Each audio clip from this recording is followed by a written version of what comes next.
Hello, welcome to Cosmic Love Connections. You have two hosts. You have Catherine Lanigan and Judy Jewett.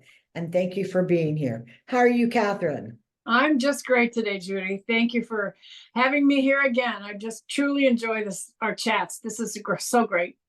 I really do. I really enjoy our chats. Let's just jump right in. And what would you like to talk about today? What would you like to share?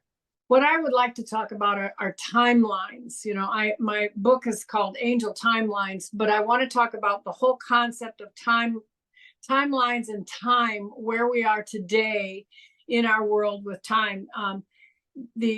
In our universe, this is the only planet where there is linear time, where you mark a day and you have a calendar and you do everything by the hour. We were just discussing what we got to do for the rest of the day. But every place else, quantum physics and of course, Einstein have all proven that time is ever present. There's the past, the future, and the present are all going on at the same time. There's probably this infinitesimal little teeny tiny little iota of a moment that is really the present, which is probably the intake of a breath, less than the intake of a breath, because everything is always going to be the past or the future, but it is all one. So even for those who do believe in past lives, there's really actually not a past life. It is all these different dimensions and parallel lives and lives that you're living all at one time. You have your higher self, of course, which is who you really are, is your divine self. But you're living all these different experiences. These are experiences of God. I've always said we have that God spark that's within us. We have that in us. That is our soul. That is our creative beingness, that of what we are. And understanding that we can see all of our past lives, that's because they're all going on at the same time. You can also see your future lives. I was listening to a podcast the other day of a lady who remote views, and she was trying to make a decision about what she should do with her life at this juncture where she's at right now. And one was to really expand her business and go out this way. And the other was to choose her family. She has a little son, choose her family and kind of play it safe. And what would that look like 10 years from now, 20 years from now, if she chose this one? Well, she could remote view to that timeline, because that's already there. That future is already there. So she could go there and find out, well, that's how she was happy and contented, and that was wonderful and everything else. But she's really here about humanity, and she wants to help humanity.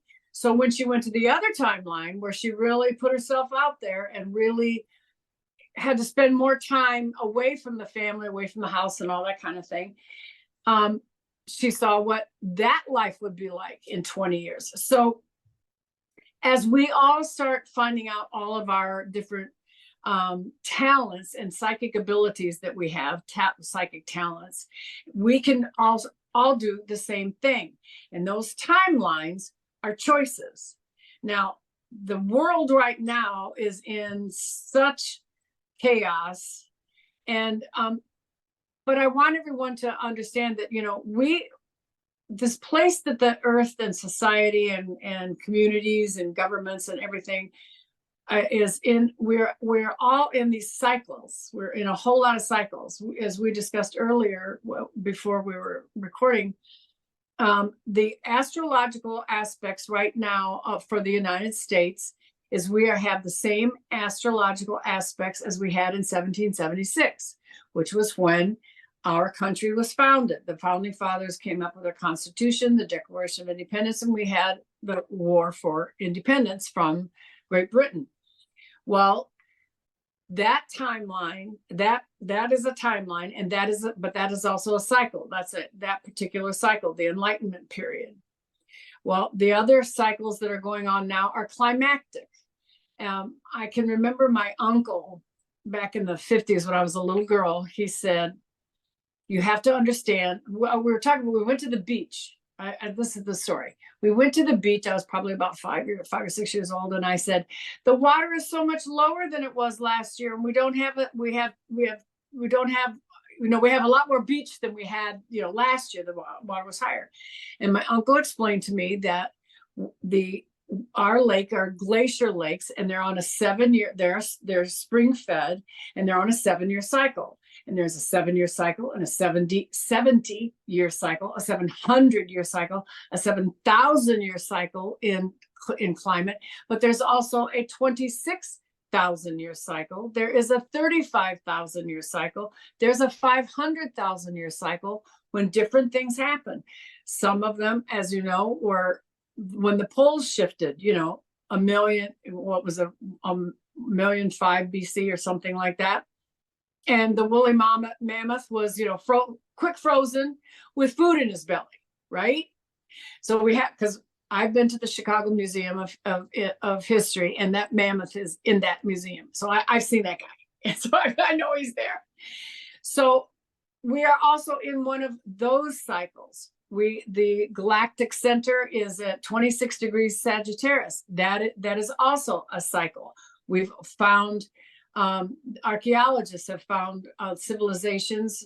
Göbekli Tepe as an example, is 12,500 years ago, which the historians all want to say, well, the Earth is only 5,000 years old. Well, no, it's not. Sorry, it's something like I listened to a podcast the other day that said that our DNA, our human DNA, I want to differentiate between angels and light beings and everybody else, but our human DNA contains all the knowledge of all the universe that goes back 30,000.5 billion years ago.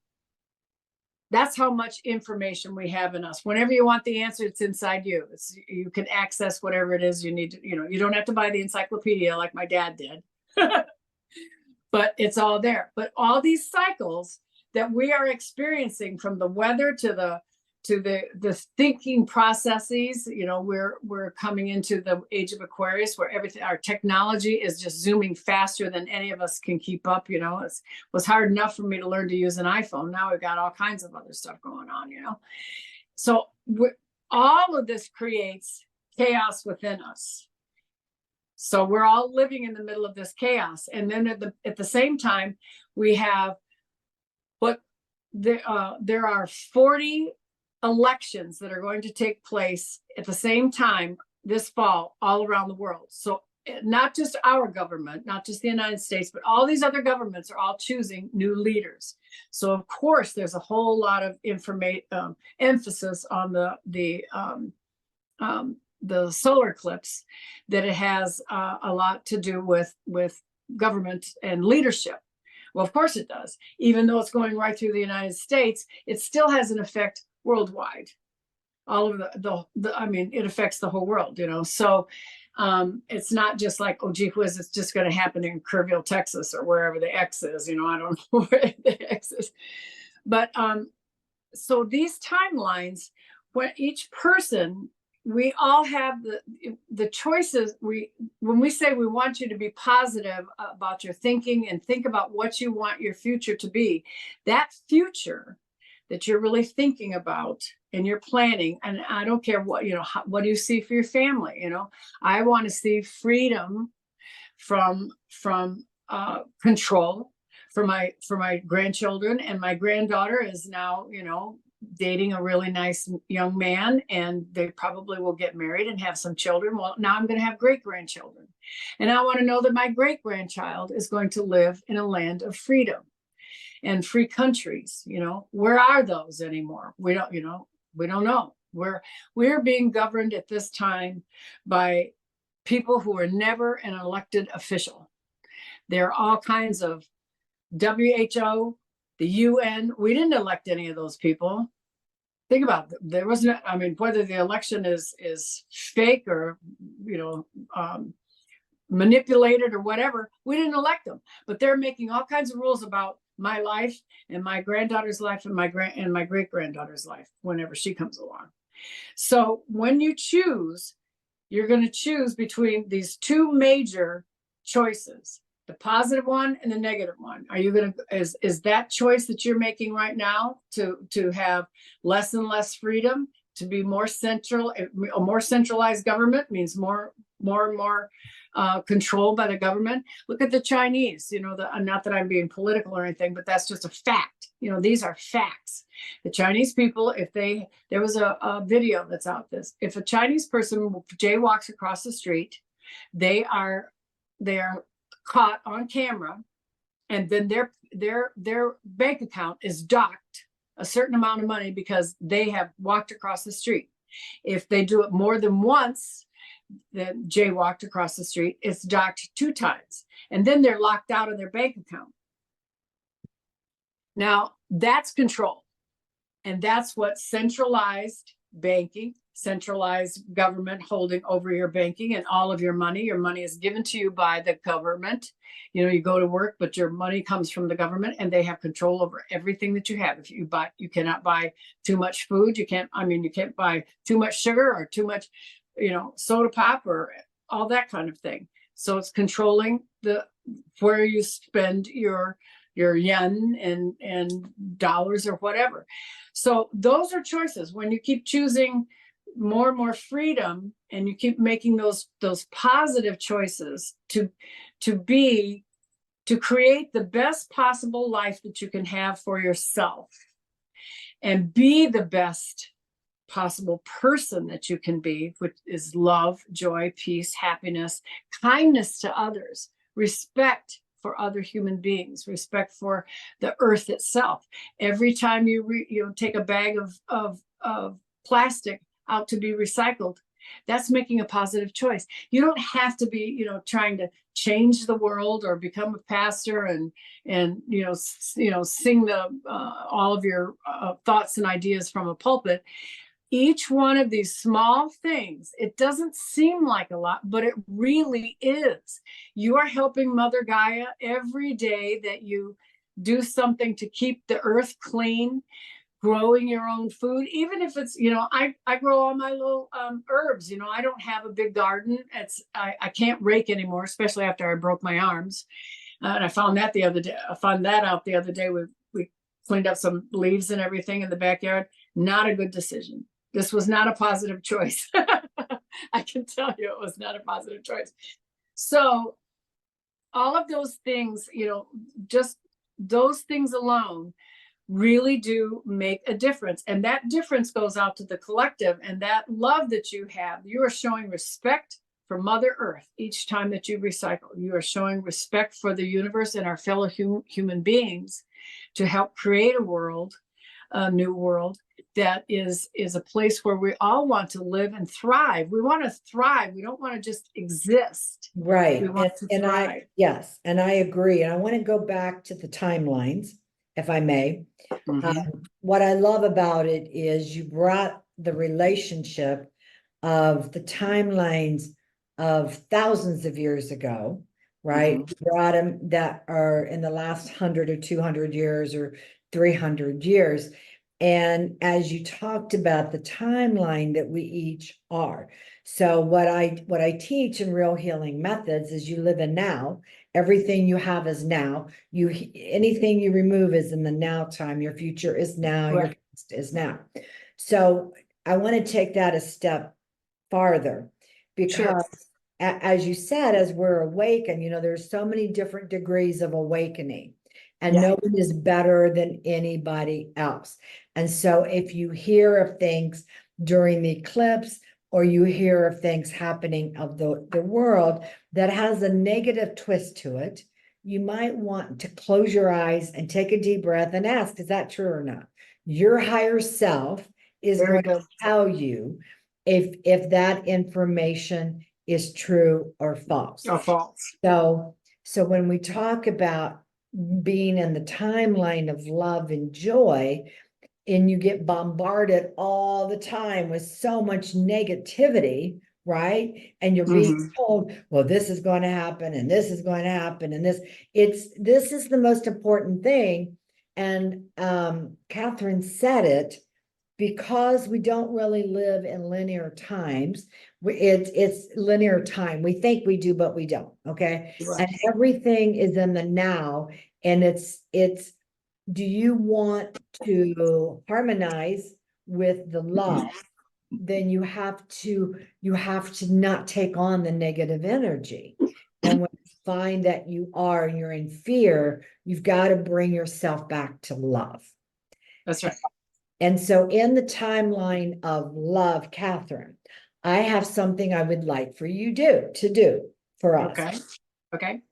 Couple things. So what I'd like for you to do is, the secret for everybody watching this is to return to their most memorable time of love. And if we can treat every person and be aware of every thought with that love, then we're putting out the highest vibration, which is going to do more for the planet. So you are a romance novelist. So you could help us to get into that love of the heart, in a love for ourselves, our love for a pet, a love for another human being, right? Or the love of nature. But you could help us to connect to that love. So if somebody forgets, they can come back to the show and they'll go back to this area and, of what this love is, this beautiful love. Absolutely. Just as you were talking and stuff, and I thought, for most of us, and not every single person, but for most of us, real pure love, when we really, really think about it, is something that when we were children, before we were programmed by schools and religions and dogma and all kinds of other things, when we were just that 3-year-old pure love. And I can remember a couple of things. I can remember when I was a young mother, and my little boy came in, and it was on his 3rd birthday. And we lived in New Orleans at the time. Not to say anything bad about New Orleans, but none of the children were allowed to play with my son because he was a Yankee in New Orleans. Okay.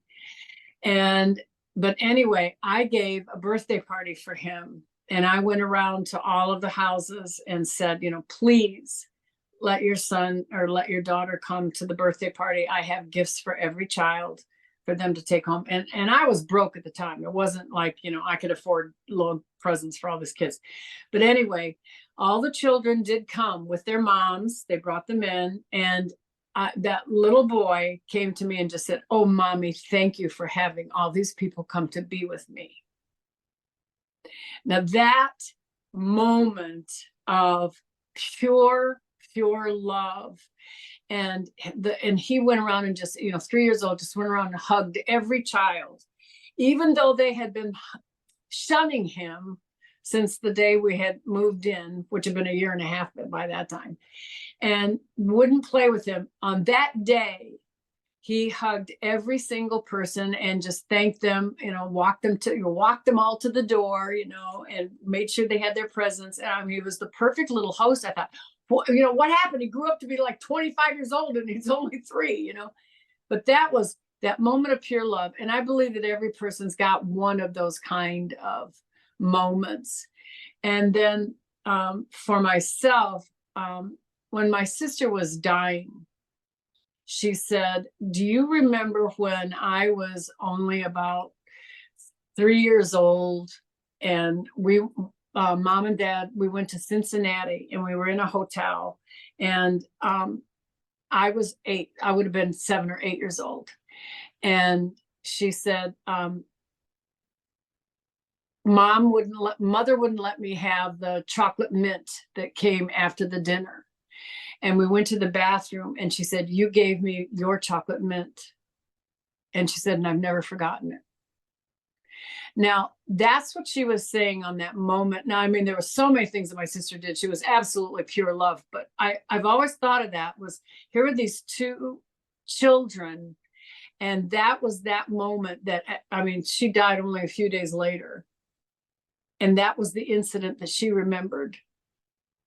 So I think all of us have those kinds of loving, there's just absolute giving, you know, that I agree. I absolutely agree. And I know in the work I do, it is all about the love, the inner child. And what you're describing is the pure love, is the Christ consciousness. There, right. your son had no judgment of the kids. He didn't understand why they weren't being nice. It wasn't a part of his reality. But Right. so he had no judgment, right? Right. And he got to experience so much love and so much gratitude. And it's no different than when a mother has a new child, right? Right.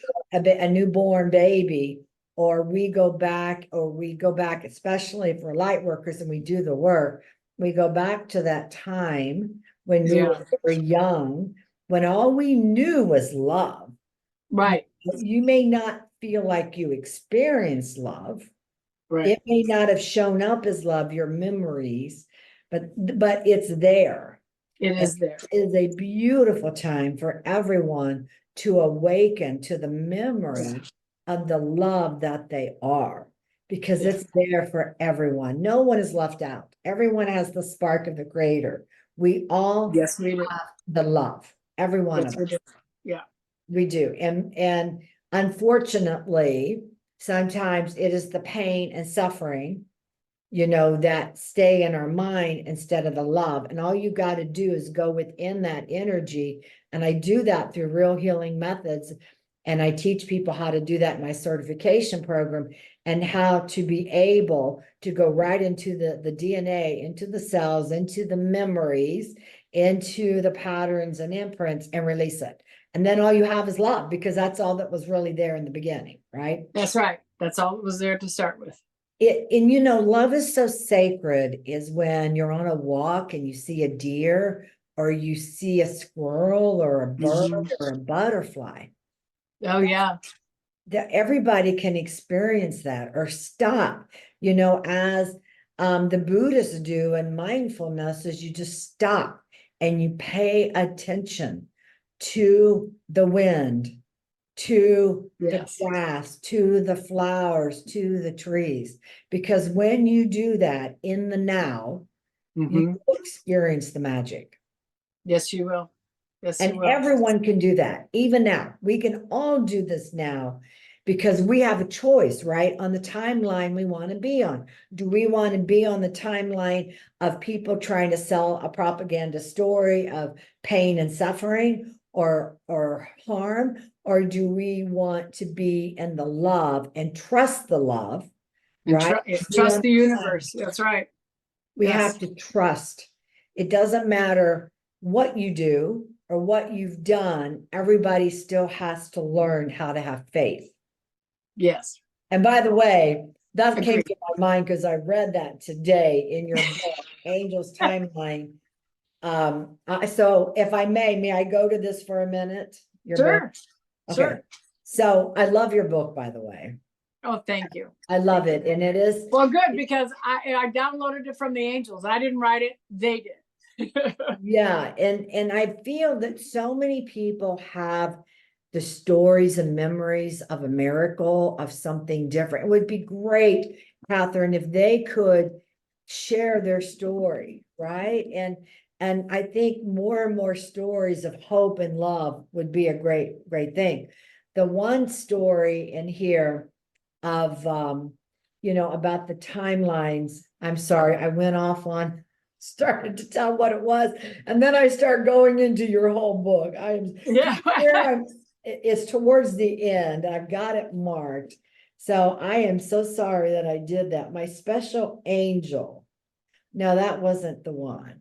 I did read about frequency, the dovetailing timelines. Pick out a story from here and tell me about it. Tell the Okay. listeners, yours.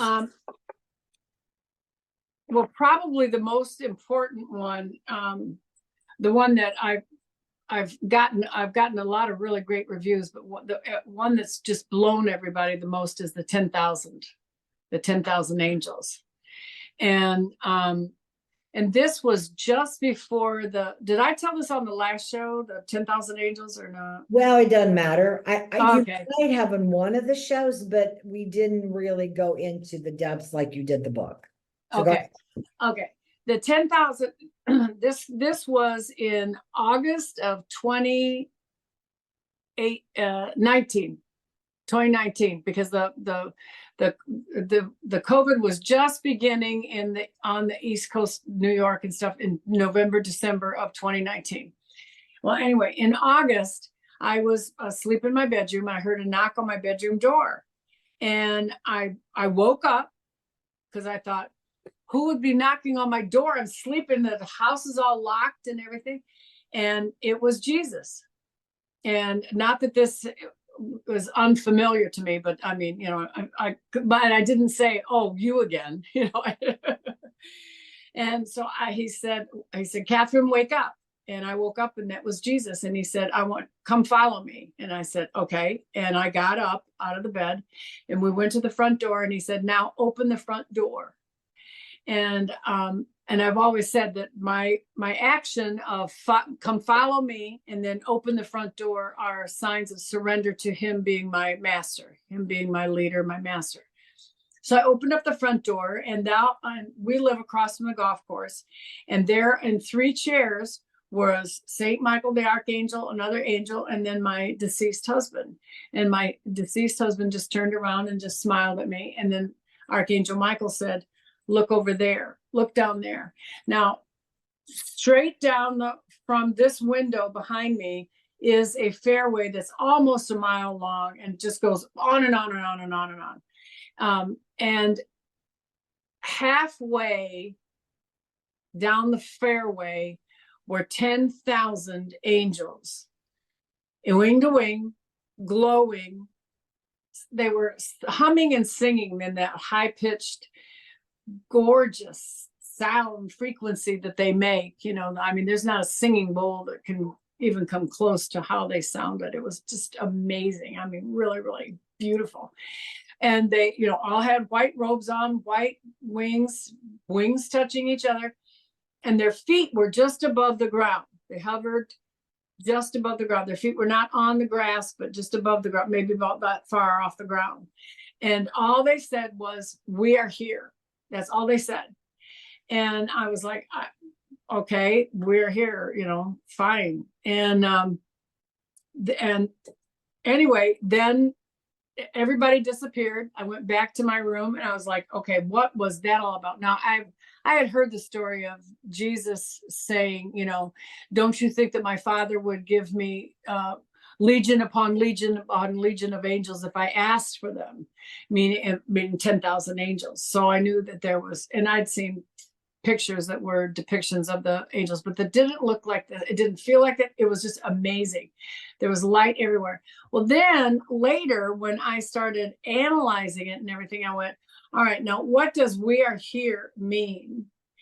They're supposed to be in the, at least the celestial realms, whatever you want to call it, heaven, the next, the 22nd dimension, whatever. But why are they here on there? I've always known that the archangels are around the earth, and they will come down and show up, or bilocate, or give you a message, and that kind of thing. But usually they will come in as an energy. You just feel their energy, or you may see some lights, that kind of thing. Or I hear Michael the Archangel, that kind of thing. But anyway, we are here. And then why weren't their feet touching the ground? So then I got the message later as human beings are the boots on the ground. They cannot come to the earth and no one's going to save us. We have to save ourselves. We have to make these choices ourselves. We have to fight the fight. We have to fight the good fight, all that kind of thing. So that's what they were. And no one knew at that time. I can remember astrologers saying, well, we know something's coming, but we don't know what it is. There was no talk of a pandemic. There was talk of war, That's the first thing I thought of. I thought, oh my God, we're going to war or a depression. It wasn't that long ago that we had the 2008 banking debacle and Freddie Mac and Freddie Mae and Bernie Madoff and everything. I mean, who would invest with Bernie Madoff, and Madoff with the money, that kind of thing. So I just kept thinking about it. And then sure enough, a few months later, we were all locked down. And that's what they were here to warn us about. Yeah, so the important thing is if we're open, we will know. We will know. Yeah. We have to be open without having, one thing you said, there's no expectations. You had nothing, you didn't know anything. You were just there as a messenger getting the message. That's right. And then it could unfold. And that's what we all have, because we all have it within us to be able to do that. So pay attention. And remember, the angels are with you always. Always. All on your angels. We all are born with angels. Yes, we are. Every person has at least one, if not two, guardian angels to take care of them. We all do. And then you can call on the archangels. Archangel Michael is one that we use for protection. There's Archangel Gabriel, Archangel Raphael, Archangel Metatron. I mean, there's a list of them, and I don't want to leave anyone out, but those are some of the primary. Yeah, there's like 30 of them. There's quite a few. There's several books that list, the Hebrew Bible lists, all the archangels. I mean, there's a bunch. Right. We can call on the galactic light beings. Yes, that is also, if you are open to that, in the celestial realm is of the light. So there is so much help. We don't have to be alone. And this is just, it's going to be some rocky times, but it doesn't mean that we're going to die or something's going to happen. It just means that something may present itself, and you're just supposed to stay in love and put love and feel the love, because remember, who you are today is who you're going to be tomorrow, right? So we want to be in peace and in love and hold the light and be kind to other people. Yes. And please come to our show. We are on weekly. Reach out to us. Would you please give us your website? It is also down below, but go ahead if you'll do that, please. It's www.Catherine, CATHERINE, Lanigan, LANIGAN.com. And then if you do have an angel story, I am already working on the 5th book in the series, and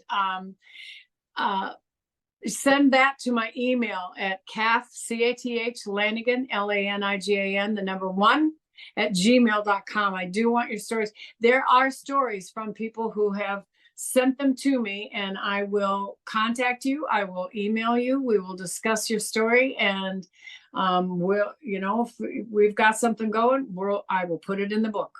Thank you. Thank you for sharing. Yeah. Oh, yes. And make sure you have a chance to go to realhealingmethods.com/real.